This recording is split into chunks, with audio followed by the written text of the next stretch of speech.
બહુ જ મોટા સંત આસામ વિનોબાજી ઉપર માધવદેવનો બહુ મોટો પ્રભાવ વિનોબા ઉપર, જ્યાં સુધી હું સમજી શક્યો.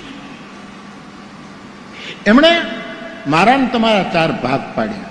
એક તો અધમ, મધ્યમ, ઉત્તમ અને ઉત્તમોત્તમ, 4 ભાગ. પછી માધવદેવ કહે છે કે અધમ એ છે જે બીજાના દોષ જ જોયા કરે. અધમ માણસ બીજાના દોષ જ જુએ. અને યાદ રાખજો, જેને બીજાના દોષ જોવાની આદત હશે એ પોતાના ગુરુમાં પણ દોષ જોશે. એ નક્કી છે. ઈર્ષાનો સ્વભાવ હશે એ પોતાના ગુરુની ઈર્ષા કરશે.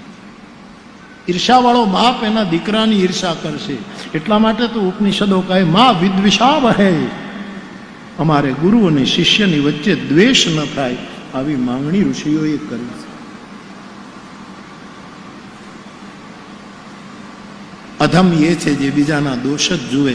મધ્યમ એ છે કે બીજાના દોષ તો જુએ પણ એના ગુણ પણ જુએ, અને માધવદેવ મધ્યમ કહે. ઉત્તમ એ છે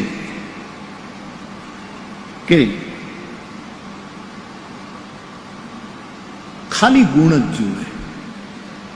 ખાલી ગુણ, જે મારા માટે આવશ્યક નથી એમાં હું શું કામ જાઉં. આપણે જે જોતું હોય લઈ લઈએ, બાકીની વસ્તુનું આપણે શું લેવા દેવા છે. ઉત્તમ એ છે જે ગુણને પણ જુએ, અવગુણને પણ જુએ.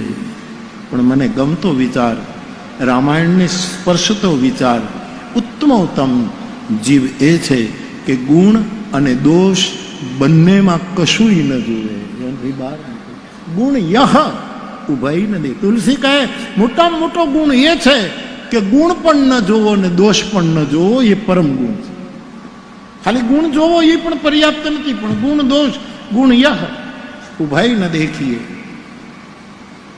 મેં ઘણી વખત તમારી સાથે વાતો કરી છે કે ફૂલ સુગંધ આપે છે એનો ગુણ નથી, એનો સ્વભાવ છે. એને સુગંધ આપવી જ જોઈએ. અને કાંટો આપણને લોહી કાઢે છે એ એનો અવગુણ નથી, એનો સ્વભાવ છે. ગુણા ગુણેશુ વર્તંત ઉર્ધ્વમ ગચ્છન્તિ. ગીતા કહે છે જે સત્વગુણમાં જીવતો હશે, ઉર્ધ્વમ એટલે ત્યાં તો ભાષ્યો તો એવું લાગે કે સ્વર્ગમાં ઉપર ઉપર. મને સ્વર્ગની બહુ ખબર. ઉર્ધ્વમ એ ભલે હાવ નીચો બેઠો હશે તો એ આપણા કરતા ઊંચો છે. જે સત્વસ્થ છે, જે સત્વગુણમાં બેઠો છે, સત્વસ્થ. મધ્ય તિષ્ઠંતિ રાજસાહ, જે રજોગુણમાં જીવે છે, મૃત્યુલોકમાં જીવે છે, એ મધ્યમાં જીવે છે. જઘન્ય ગુણ વૃત્તિસ્થા અધો ગચ્છન્તિ તામસાહ, જે બિલકુલ પતિત થઈને જીવે છે, અધો ગચ્છન્તિ. આવું ગીતામાં લખ્યું છે. તો બાપ ગુણનું નિવેદન